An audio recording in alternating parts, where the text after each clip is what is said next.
මේ වෙලාවේ රනිල් තමයි. A high-level delegation including parliamentarians Dayasiri Jayasekara, Gamini Valebada and Defence Secretary General Kamal Gunaratne, led by State Minister of Foreign Affairs Tharaka Balasuriya, visited the Russian Federation to discuss matters pertaining to Sri Lankans who are deployed in the Russian armed forces on contract. The discussions took place on the 26th and 27th of June. According to the Minister of Foreign Affairs, the Sri Lankan delegation held discussions with the Russian Federation's Deputy Minister of Foreign Affairs, Andrei Rudnenko, along with Russia's Deputy Minister of Defence, Colonel General A.V. Fomin.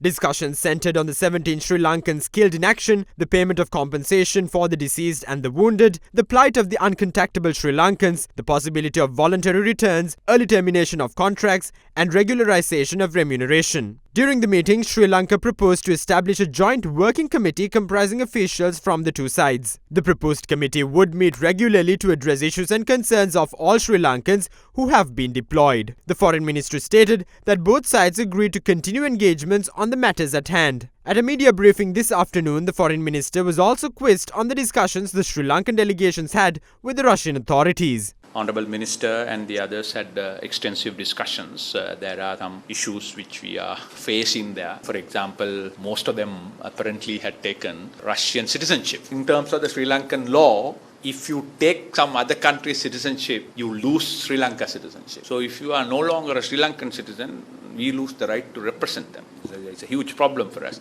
unless they applied for a dual citizenship or something. We are facing some challenges, but I'm sure once we come back, Honourable State Minister of Foreign Affairs and his delegation, once we come back, we will have a full press conference and give you full details. Media release you had yesterday or day before said that you're going to put compensation for the 17 people killed. So what type of compensation? Monetary, and if so, how much? In terms of the information that we have, they are signed agreements. In terms of those agreements, they have agreed a component as to how much, I can't exactly recall, but it's about up to 3 million for injuries of rubles, up to 12 million for death. That's all been signed on that. So I think that's not a problem. They are willing to pay that compensation.